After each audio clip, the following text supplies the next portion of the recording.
प्रसाद रखकर चले आए तो अपने राजा ने प्रसाद को अनादर किया। इस तरह से प्रसाद को अनादर करने से उसने अति दुख को पाया। उस राजा को एक पुत्र था, वह सब मर गया, धन धान्य आश्रम में सो गया। हम आप गरीब हैं तो कहते हैं कि अंगना दूरा, राजा महाराजा कहते हैं देवड़ी हवेली।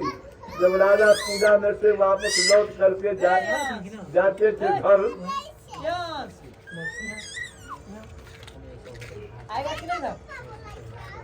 घर जाते थे, तब राजा ने अपने मन में विचार किए कि सतदेव ने ही मेरा धन पुत्र को नष्ट कर दिए हैं, इसलिए मैं वहीं जाऊं कि जहां हमने पूजा में प्रसाद को अनादर किया था। लगा उस दिन से भटकते एक महीना जब बीता तो फिर वही 56 करोड़ जदवंशी जो पूजा करते थे उसी बरगद पेड़ के नीचे में पहुँचे। यह विचार वहाँ जाकर अहीरों के साथ भक्ति श्रद्धा युक्त होकर बुद्धि से उसने सदैव भगवान का पूजन किए।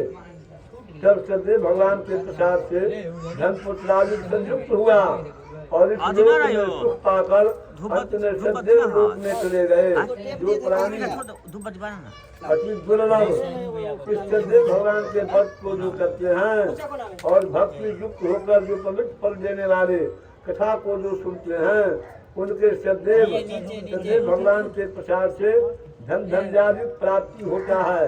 जो गरीब है धन पाता है, जो कैद जेल खाने में जाता है, इसमें कोई असंशय नहीं है। इस पुनित व्रत के करने से प्राणी सदा सुख को पाकर अंत में सदैव लोक को चले जाते हैं।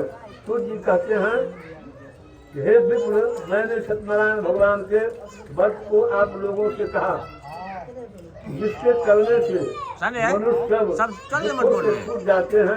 विशेषकर सत्यदेव जी का पूजा कलयुग कलिकाल में फल देने वाले हैं। उन्हीं को कोई काल, कोई सत्य, कोई परमेश्वर, कोई सत्यनारायण, कोई सदैव भगवान कहने। सचिन गए, सचिन क्या किया? विष्णु सनातन कलयुग ने अनेक रूप धारण कर मनवांछित फल देने वाले होंगे। हे मुनिवर श्रेष्ठ, जो प्राणी इसको पढ़ता है, जो प्राणी सुनता है, दोनों को संपूर्ण पाप भगवान के प्रसाद से हो जाते हैं।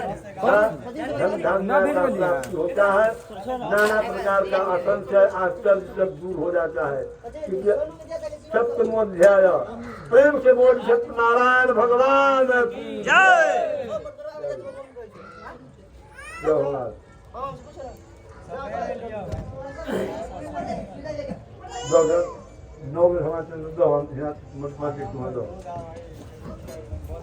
ओम प्रजापते स्वाहा, ओम सोमाय स्वाहा, ओम भूमाय स्वाहा, ओम बुधाय स्वाहा, ओम बृहस्पतये स्वाहा, ओम शुक्राय स्वाहा, ओम ससरित्राय स्वाहा, ओम रौरभ्ये नमः स्वाहा, ओम कर्केतुवे नमः स्वाहा, ओम भगवान श्री सत्यनारायण नारायणाय नमः स्वाहा।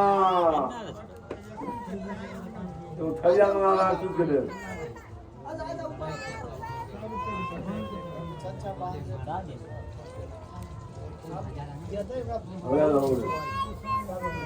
तो ठाकुर मंगाइए, आरती करिए। आरती के साथ देखो